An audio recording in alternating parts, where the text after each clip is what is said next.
All right. Hey, thanks for joining us, and just in time for us to start a brand new Totally Football show, Totally at the Euros, we like to call it. We've got people who are at the Euros, and we've also got Tim, Spiers and Mark Carey here in the studio, and we're going to start putting down a podcast. It'll be a bit rough around the edges if you're just joining us. There'll be a bit of editing for the podcast after, but, more or less, these are the bits in the right order. There'll be an intro to begin with. Shall I just, get going? All right, then. So blah, blah, blah, blah, blah. Blah, blah, blah, blah. It's all in this Totally at the Euros. Hey, Saturday the 6th of July. And a big welcome to Totally at the Euros. On the way, we're going to be hearing from Daniel Story in Dusseldorf, James Horncastle in Berlin, Paul Balouse in the Black Forest. I think he wins, location-wise. He's going to be telling us about a Spain side that's looming larger and larger for every team left in this competition. In the studio with the bunting and the kazoos, it's Tim Spiers. Hello, Tim. Hi, James. And Mark Carey. Good evening, James. Good evening to you. Tim, never in doubt, with 3 laughing emojis. That's the one. That's the one.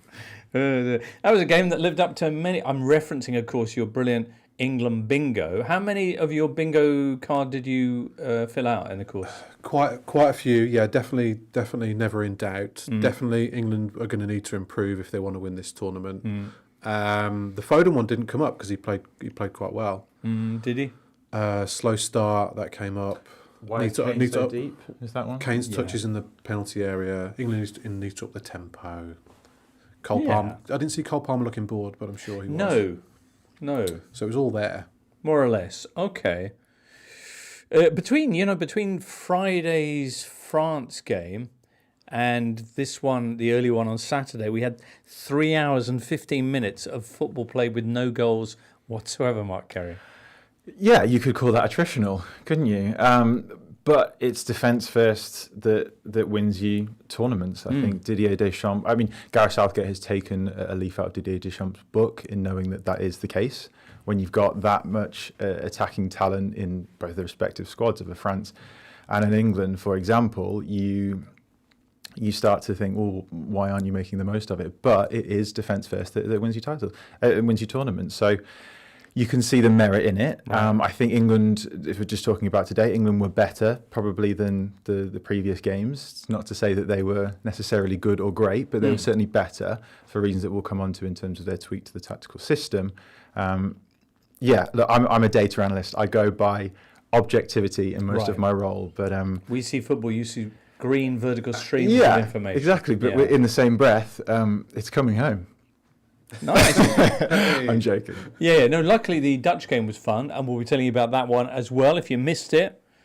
Netherlands against Turkey. That was the evening game on Saturday. The Netherlands coming from behind to beat poor Turkey 2-1. Breaking some hearts in the process. The early game finished 1-1 after extra time. Well, it finished 1-1 after 90 minutes, and then the extra time was goalless.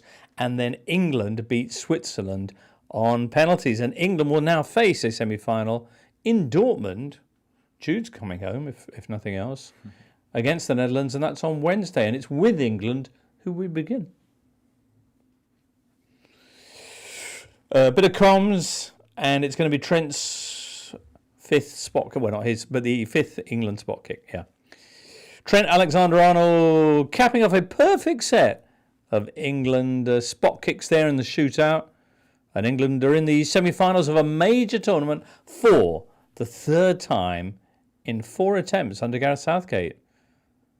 Good Lord. Joining us now from Dusseldorf to reflect on that and more, here's Daniel Story. What was the atmosphere like when Trent's kick went in, Daniel? It was the absolute best.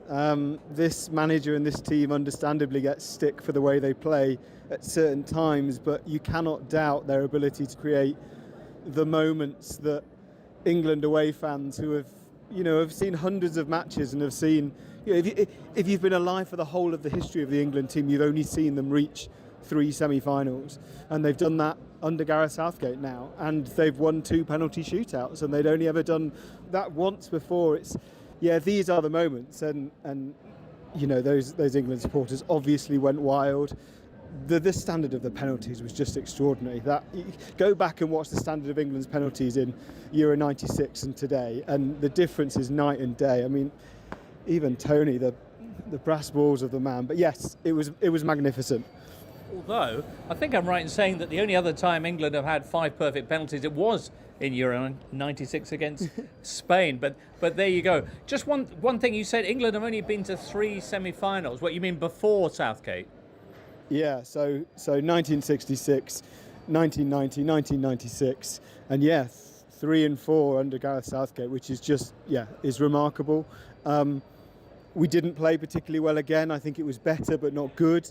But there are 2 ways of playing in this tournament. I think Spain are doing it one way and everyone else is sort of doing it every other way. And England are able to keep their heads above water. They're able to survive. They will fancy themselves to beat whoever they face in the semi-finals by playing exactly the same way. Good Lord, that's quite a thought. How happy are you for Bukayo Saka?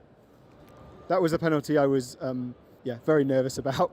I want them all to score, but that really felt significant. We didn't really get the Stuart Pearce roar. It's not really Bukayo's style, but I'm sure he was as happy. It was fantastic for him. And not just for the backstory of what happened at Wembley, but his performance in this game, keeping England in it more than perhaps even the substitutions had done.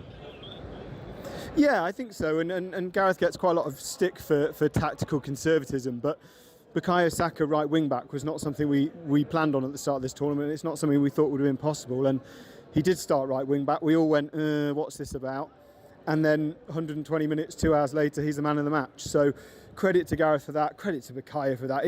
He kind of played a similar role. He played so high up that he just had the whole of that right flank. But I thought it was a brave move, and I thought it was a move that worked. I still think we were lacking on the left.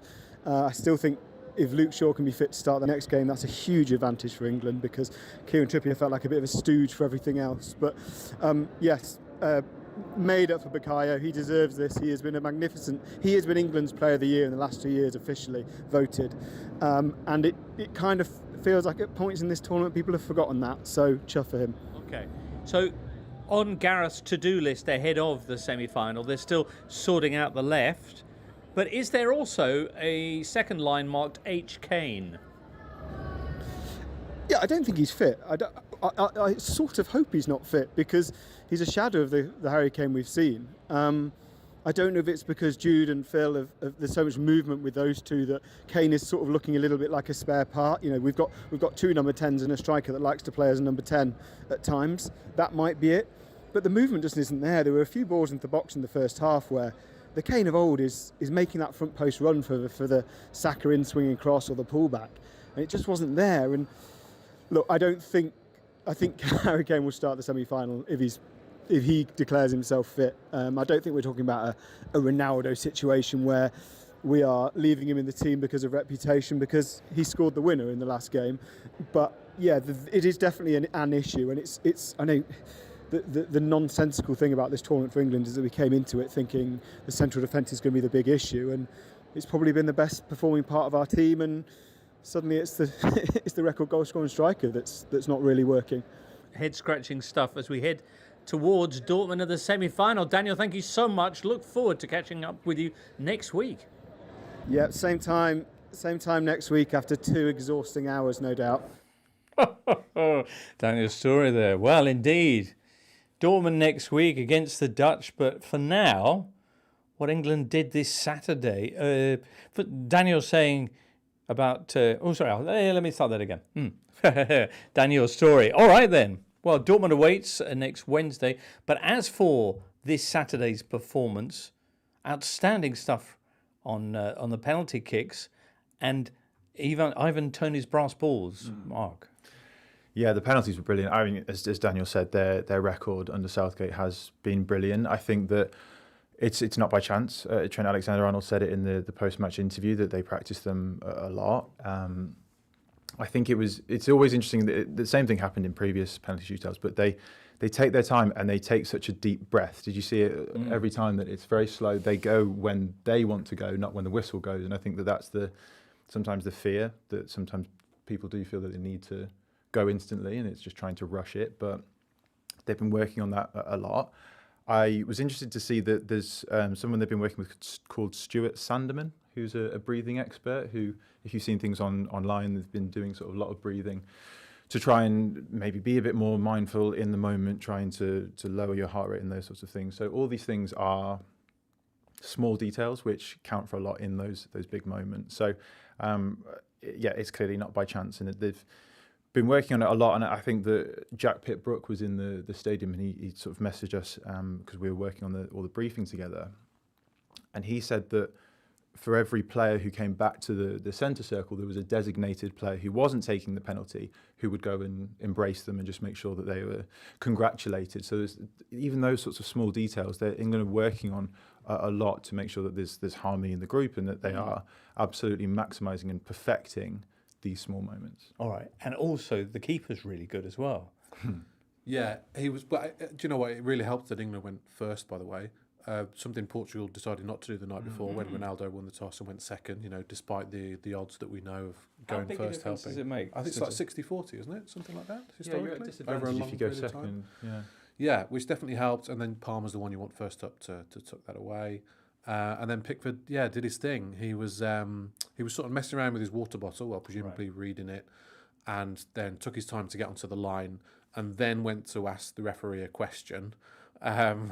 And then, it was lots of facial expressions and, and japing around. With Manuel Akanji or did it? Well, Akanji and Cher as your first two takers for Switzerland.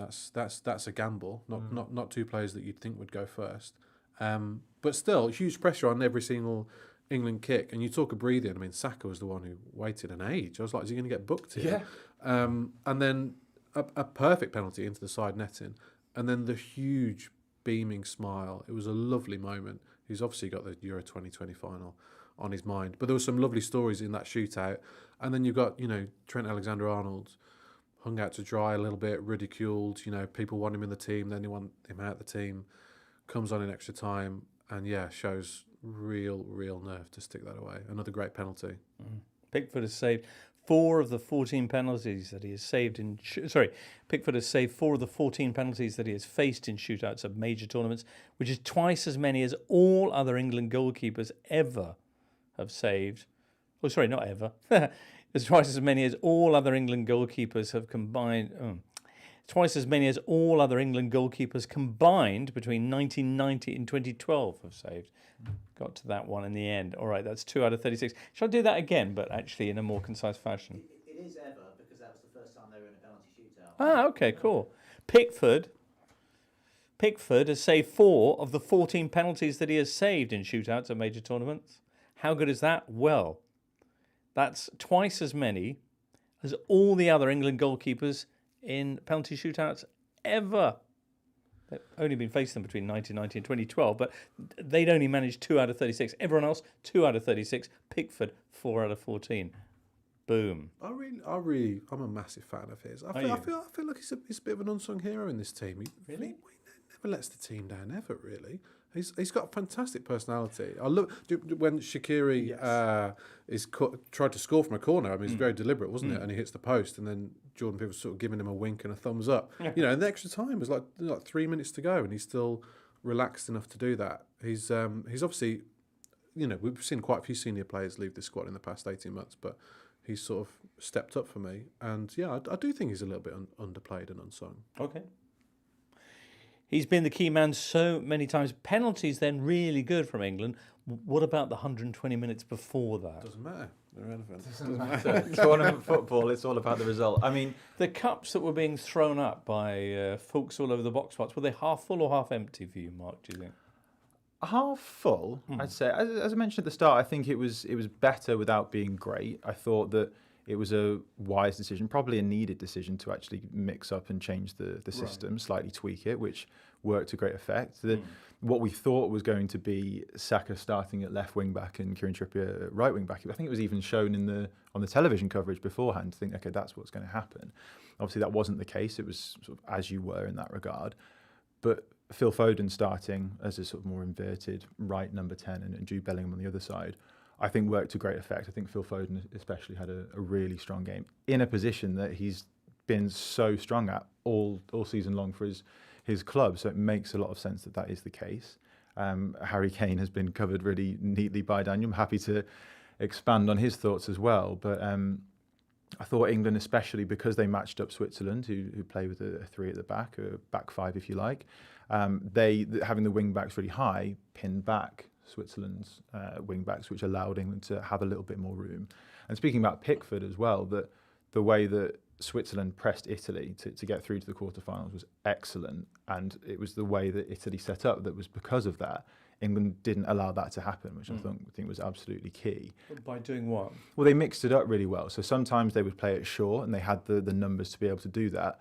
But Pickford, with his ability to be able to just launch it, he would go sometimes really direct. And I think it was within the first 20 minutes that he just zinged one sort of flat along the floor straight into Jude Bellingham. He turned and he was already sort of pushing up against the opposition defence. So that flexibility and versatility to be able to keep it short and play out slowly, or launch it long and go a little bit more direct, meant that Switzerland weren't really sure when to press and when to sort of go for it, or when to sit off, and it caused a bit of doubt. More in the first half, I think Switzerland got to grips with England's build-up in general in the second half, and from there on in. But overall, I think that England were quite strong in matching up Switzerland. But for all of that, Switzerland joined the growing list of teams that England couldn't beat over 90 minutes. It now reads Denmark, Slovenia, Slovakia and Switzerland. You're going to say, Tim, it doesn't matter because that list keeps getting longer. No, I was honestly really underwhelmed.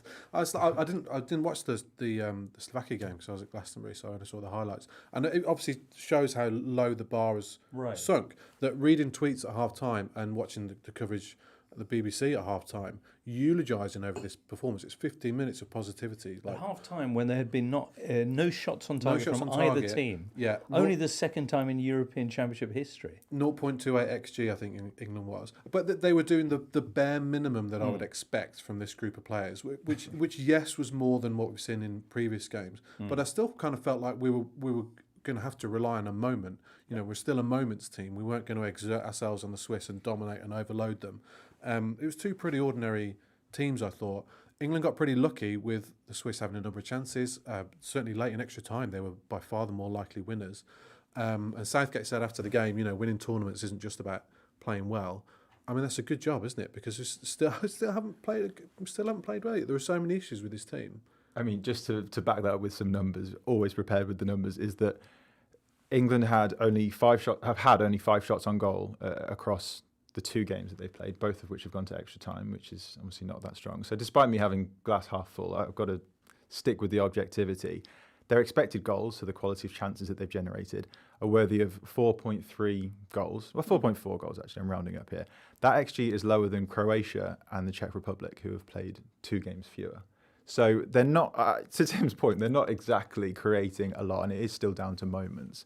There is reason for some optimism, but they are not coherent in the attacking third. They everything that I was mentioning before was how they were building through the thirds. That sharp end, they are still lacking. What was interesting as well was the fact that when the Swiss did take the lead in this game, England suddenly woke up and started playing football, and 5 minutes later were level. But the 30 minutes before that were infuriating. Minutes 45 to 75, just completely stopped playing. Ponderous, slow, and you could see it. You could see it coming, and you could see Southgate making no changes whatsoever. It was a classic second half England performance in a knockout game that isn't played in England.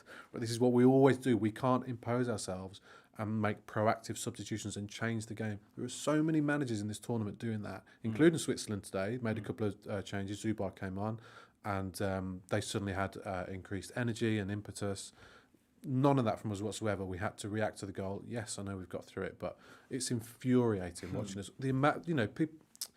I know we've got so many talents to choose from, but you look at like Ollie Watkins and Anthony Gordon, players that really can increase the tempo. And do you know, I'd even forgotten that Gordon was there. I think Gordon especially I would have liked to have seen, because especially in extra time, everyone was shattered. It was almost walking football at times with that. So I think what it needed was someone just to make runs in behind, even if they're not going to receive the ball, just make runs in behind, try and stretch the pitch, and then if nothing else, players who can get on the ball like a Phil Foden and a Jude Bellingham can at least try and make something happen, but really try and get pace against a tired defence. And Cole Palmer was brilliant. Eze was okay as well, but they are both more ball to feet sort of players, and I think it was a little bit lacking. That they were essentially playing for penalties by the end of it.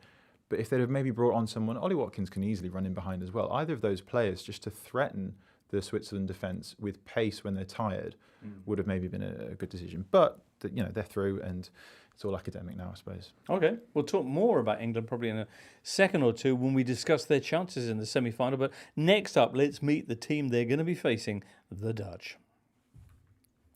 Lovely. What have you got here for audio, Charlie? Will be some Dutch commentary. I haven't heard it yet. Oh, okay.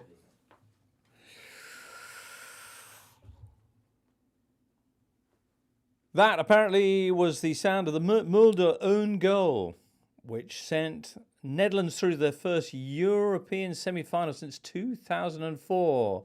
Turkey had taken the lead. Samet Akaydin, who'd had that own goal against Portugal, with the header there that made it 1-0. For a long time, they looked like they were heading to the semi-finals, but 2 goals in 6 second-half minutes turned things on their head.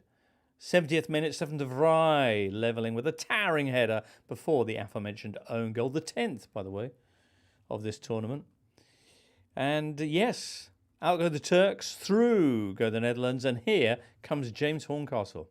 James, magnificent scenes in Berlin. What a cruel irony that after the France game and the England one, the one quarter-final that you didn't want to end only lasted 90 minutes. Yeah, indeed. I mean, this was fantastic for lots of reasons. I mean, I'm just watching this kind of orange wall to my right of Dutch fans just going side to side. Some wild dancing as well from some of the Dutch players who turned it around. And not only did they turn it around with those goals from De Vrij and the own goal from Mulder, but just some great last gasp defending towards the end. Great goalkeeping from Verbruggen. So blocks from Dumfries as well. Even Wout Weghorst hooking that ball away in his home penalty area was magnificent. Magnificent scenes from Turkey as well, and from their fans on the way to the stadium. We're going to miss them. Absolutely. I mean, there were 15,000 who were walking through the streets of Berlin, processing. That procession was broken up by Berlin police because they were making the grey wolf gesture as well.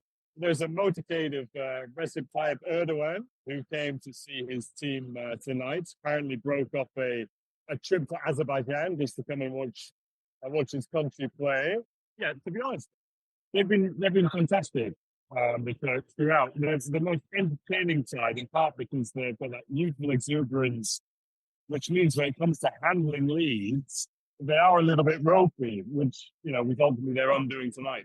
Indeed. And the Dutch, James, as their fans bounce up and down, how confident are you about their chances in the semi-final? When Weghorst came on, he gave them something that they didn't have, which was the focal points. Early chance where he headed it back across goal for Memphis Depay. And again, just great at both ends. So this was the first time that I'd actually got to see them. They responded well to going behind. I thought they were quite willing to play really high up the pitch. And they've got the pace at the back from Van Dijk and Nathan Ake to cope with those kind of counter-attacks. I mean, if they needed to be nitty-gritty, the Dutch, they can do it. And we saw that in the last 15, 20 minutes when they were defending that 2-1 lead.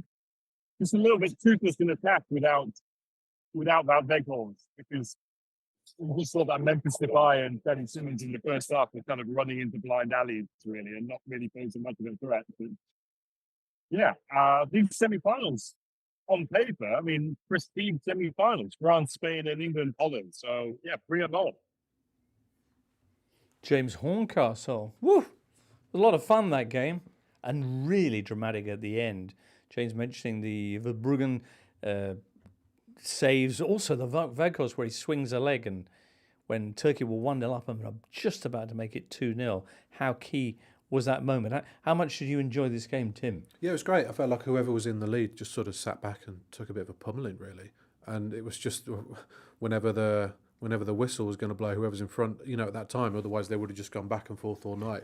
It kind of felt like that. There was a lot of crosses and set pieces. It was very Everton Burnley. Cross of the tournament as well for the opening goal. Oh, Gula. I mean, he had a great game. He was a real magician. Obviously hit the post with a free kick as well, set up another couple of chances. It was an amazing cross. He was desperate to put it on his left foot. And then it was just like, right, I'm just going to swing my right and see what happens. And it's a perfect out-swinging cross. Verbruggen kind of comes and he's writing a piece in The Athletic. It was kind of like when you cross the road, when you sort of halfway and then you realise, oh no, there's a speeding motorbike coming, and you just sort of froze. And that's it. He was just stood in the middle of the road. And then, an easy header at the back post. They were queuing up at the back post to stick it in. But Turkey were an enormous threat from crosses and set pieces all night. The Dutch never got hold of it. But they themselves, two goals from crosses. Depay and Dumfries with 2 good deliveries. It looked like Gakpo scored the winner, but slow motion suggests absolutely not. Definitely an own goal. Right. But really slack defending. There were 3 Turkish defenders that could and should have cut that cross out. Maybe it speaks to the fact that, we said last night that they exerted so much energy in beating Austria, so much energy to beat an energetic Austrian team. And it was a fairly quick turnaround. And I guess maybe you have to say they just slightly ran out of steam, which is a shame. You could look at it one of 2 ways in terms of their age. The age of the squad is that it's the second youngest of any nation in the Euros. That if they'd have got through, you'd have said it was their youthful exuberance and the fact that they are just so direct, so full of energy. But the fact that they've gone out, there was a lot of naivety at times that it's maybe just kind of one step too far of just not quite having that experience to get over the line. With Arda Güler, just on that as well, is that he had 67 touches in the game, which was more than any other Turkey player. And normally you associate the most touches with maybe a goalkeeper, a centre-back, maybe a defensive midfielder, but not your playmaker. But it speaks to how much he was dropping into sort of half-space areas and collecting off the defence. He was coordinating everybody else. Bearing in mind he's 19 years old as well as getting involved in the attack. So he was everywhere because he wanted to be everywhere, which maybe it was a bit of lack of discipline at times. You could maybe wanted to maximise his position and his skill set to get him in the most dangerous areas. But he was trying to pull the strings from all over the pitch, which was really good to see. Yeah, it was also because we don't often get the chance to see him too often because he's at Real Madrid and they've got so many other players, and Metmen say there's more on the way. Anyway, we're not going to see him anymore at this tournament. The Dutch, Cody Gakpo, we'll see more of him, who by popular consent looks a different player in the orangey kit. Fair? Yeah, I'd say so. What would be the reason for that, do you think? At Liverpool, he's not quite necessarily nailed down a position the past season. He was obviously signed from PSV. Sorry, I'm just going to say that again just to make sure it's smooth, everybody.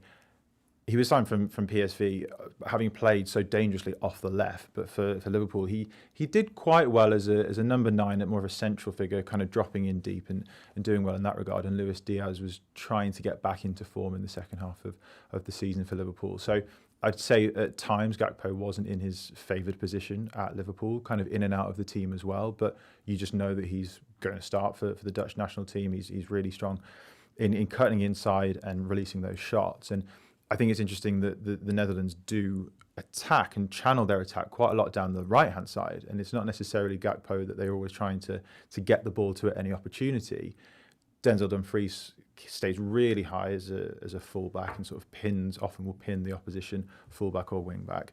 And they'll have a lot of build-up play down that side. But then it will get to Gakpo very quickly and he'll release a shot, as we've seen before, or just in the case of getting on the end of a back post cross, just needs one touch, and granted it was the own goal, but he was very key to that as well. So he just seems to be quite clinical, quite full of confidence, and really shows up in major tournaments. He has so far, yeah. And Wednesday he will probably be facing England. Tim, you've written some lines on what you think England's prospects look like, or the Netherlands' prospects look like against England. England, who are coming off themselves back-to-back extra time knockout games, so a certain amount of fatigue there. 1 or 2 days off before Wednesday's semi-final. What do you think then? What's the gist of it? Well, it'll be interesting to see how much Southgate looks at that. He's not really altered the personnel in his team for 5 matches in a row now, and they looked at their freshest today actually, but they have a tendency to look sluggish at the end of games.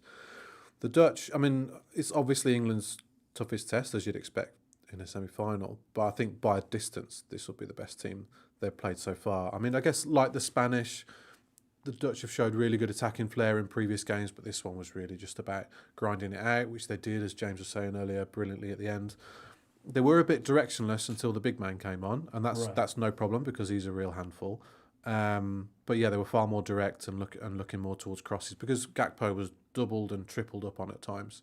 You can't imagine England are necessarily going to do that, but they have a lot of threats to worry England. They've scored 9 in 5 games. If you let that midfield start playing, that would be the biggest concern for me. I think Walker v Gakpo is a really good battle, but Right. Gakpo can be stopped. But there are threats everywhere. There's Dumfries is another obvious one down the right, but Xavi Simons as well. that's it. It's the midfield three. We saw just after they scored the second goal, they just suddenly looked like a different team, full of confidence, spraying it around midfield, pulling Turkey's midfield apart. That would be the biggest concern for me. They are vulnerable. I mean, I watched them beaten by Austria, and of course they finished third in their group. Set pieces and via counter-attacks, they look suspicious defensively. As we said last night, Van Dijk's not the towering force he is for Liverpool.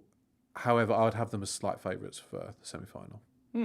Mike, do you have strong thoughts on They've this? shown more form than England, certainly throughout the tournament. Yeah, I mean, I agree with everything Tim says. I think that England have struggled against back threes, back fives, and obviously the Netherlands don't play like that. I think the fact that they're more likely to go toe-to-toe with England and it maybe be a bit more sort of a slugfest, that it will maybe open up spaces for England's best players to get on the ball, rather than...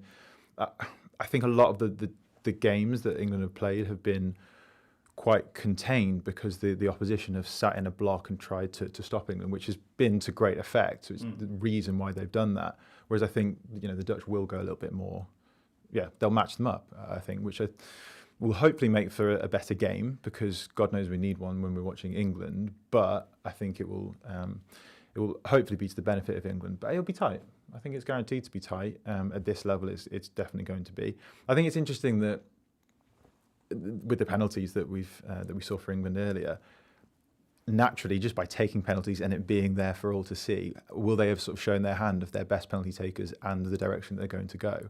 I saw with Trent Alexander-Arnold after the game that he said that we practiced them a lot. I knew where I was going to go, and I executed it. That I know that there's a lot of information and evidence to go from previously, but will it be now that The Dutch water bottle will have... yeah, is that maybe just a slight advantage if it goes to that stage? Hopefully it won't. Well, we've got 3 or 4 days to practice some different penalties.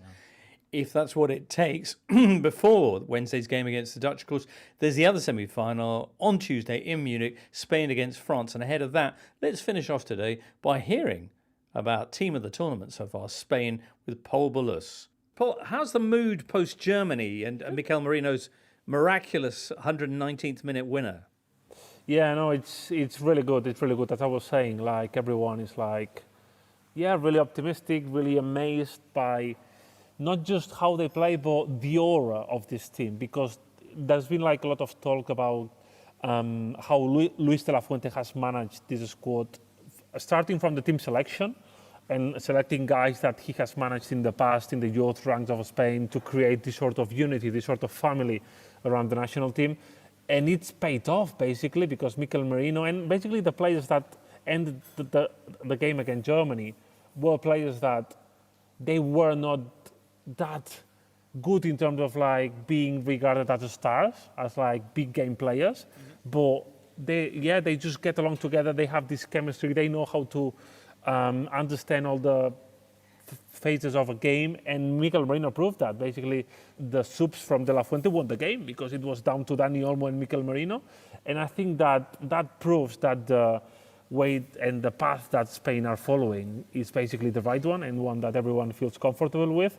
And it's creating this sort of like bond between the people and just the fans and the players that it's being really good for Spain right now. De La Fuente bringing along a 16-year-old to the tournament was quite a big decision, but Lamine Yamal has been, if not one of the defining players for Spain. Would that be a correct assessment in a month which has also seen him pass his Spanish GCSEs? No, I think it's a totally fair assessment. I think it's down to Yamal and Williams to illustrate the new version, the new faces of this Spanish side. There was like a lot of debate before the tournament in which sort of way the team should play, if they had to be like more direct and forget just to pass the ball for the sake of it. And I think that Yamal and Williams, being so young, they have embodied that like with a sort of like, I'm not going to say being arrogant, because I think that they are more naive, and they just play because they like it, because they enjoy it, and they don't think too much about the consequences of like representing a country, and that's what made Spain so good. Lamine Yamal has been, of course, the face of it.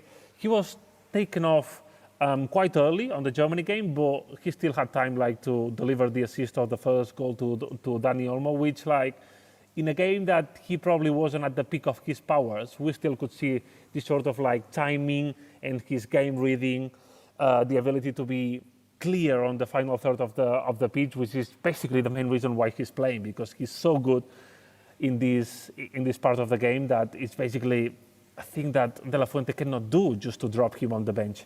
Sure. So there will be one or two big names absent for the semi-final against France.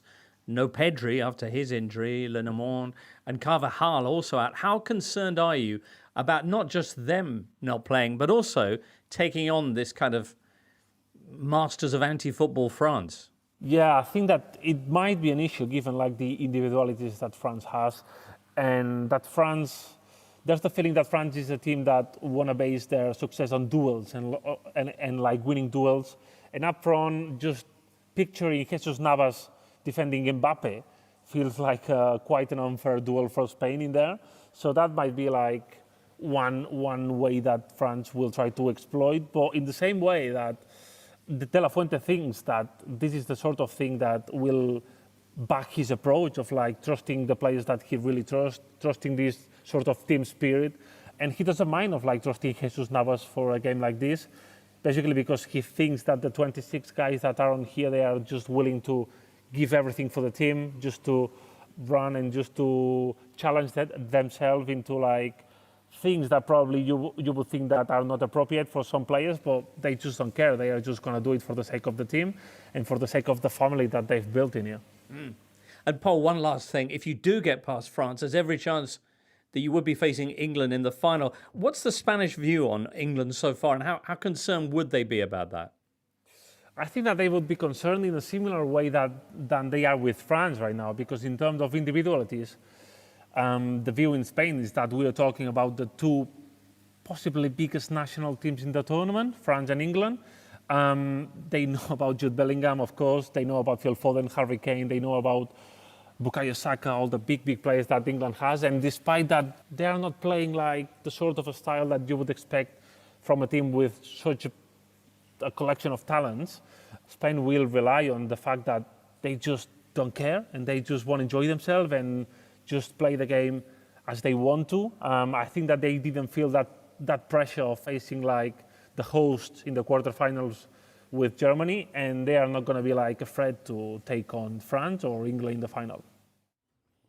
Paul Balouse in the Black Forest, where Spain have very much made their base. Crikey. What do you think? Are Spain going to bring the football team out of France, or will France drag the Spanish down to their level Tuesday night? You know the answer to that one. No. It kind of feels like first goal wins to me. Oh, yeah? Yeah, I think so. I think if France looks so hard to get past. That favours Spain because they've scored 11 goals in their 5 matches. France just the 3, 2 own goals and a penalty. Is that right? Yeah, I mean, France's defence is so strong as well, though. But, I mean, Paul said right? it. 2 own goals and a penalty? That is right.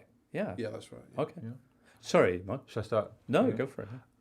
Yeah, I mean, the fact that, Paul said it before as well, that there's so many different matchups, which I think is super interesting across the midfield, obviously in wide areas as well, that there'll be so many kind of subplots, which I quite like. Obviously, the main ones being the wide players for Spain, as you mentioned, but I think the midfield as well will be crucial, and France really like to pack the midfield and have the control over the game, which is why it's often maybe not filled with. Well, the thing is, it is filled with quite a lot of attacking play with France. They've just not been converting quite as much. They've got the players and some of the moments, unlike England, they're just not quite converting it at the rate. I know that you said about this yesterday, didn't you, Tim? That Griezmann and Mbappe. Yeah, they're getting into the byline, cutting it back. They're shooting. Well, they're getting into good shooting opportunities, but they aren't converting as much as you'd like. But I think, just going to the Spain-Germany game, I think that Rodri and Fabian Ruiz were really well covered, especially more in the first half by Ilkay Gundogan and Emre Can, and they stopped Spain from playing for quite a long period just by essentially man-marking them when Unai Simon had the ball. And I think that France would do well to take a leaf out of their book to actually try and stop Spain from playing in those areas. The only thing with Spain is that they are now a transformer of a team where they can play it short and sharp, but they can also just go long and zing it to the wide players as well. So it'll be hard to stop Spain. And the amount of, the matchups, Jules Koundé and Theo Hernandez both like to get forward from fullback. So if they're leaving gaps for either of those two wide players, that's where I think I'll find it the most interesting. If England do get past the Netherlands, which would be better suited for England as an opponent in the final? We just want to avoid an England-France final at all costs. Really? Don't So you'd rather face Spain than It'd be France? an awful game. It'd be terrible. Oh no, from a viewer's perspective. Yeah, but from an England point of view, who are they most likely to beat? Yes. I mean, we've yet to see England really against a team that they can in a sort of an open match. I guess we'll find out what they're made of against the Dutch in the semis. But I would probably just about rather play Spain at this point. Okay. I think it's really hard to look past France winning this tournament. They're so set in their ways. They're down this path now, right? They're like an elephant slowly crossing, the desert, just sort of trundling along, and they will get. This is terrible, Jimbo. Just cut this out. But they will get to the watering hole eventually. They're not going to speed up. Run with it. Yeah, it's awful. But you know what I mean.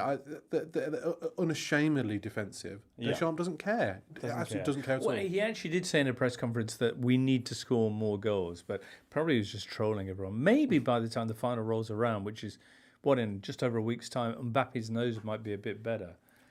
Well, he lifts them 10% probably if he has a decent game, but not at the moment. Yeah. So will he start? We talked about Giroud last night. I think it's the kind of player they need in the box for all these cutbacks and great positions that they are getting to without creating fantastic chances. But his movement in the box can create those chances. Yeah, and I know that Giroud is not the same Giroud of tournaments gone by, but he has that central presence that others can play off. So they don't need to necessarily be on the ball. They can just bounce off him, make out-to-win runs. So I think if it's anything like previous tournaments, he could be a key player to come in. All right, semi-finals next week. Then on Tuesday, it is Netherlands. No, it isn't. On Tuesday, it is France against Spain, and on Wednesday, England, Netherlands. Of course, both nights will have Totally at the Euros straight after the final whistle, or thereabouts. Bring you what do we do? We bring everyone around us. Yeah, bringing you all our most expert thoughts on what's just happened. Good. Today, many thanks for all of that sort of stuff from Mark Carey and Tim Spiers, and Paul and James Horncastle, and Daniel Story, Liam and producer Charlie in the booth. And our thanks, as always, to you, a listener. Do join us Tuesday for what looks like a rip-roaring Spain-France game. And have yourself a great time in the meanwhile from all of us here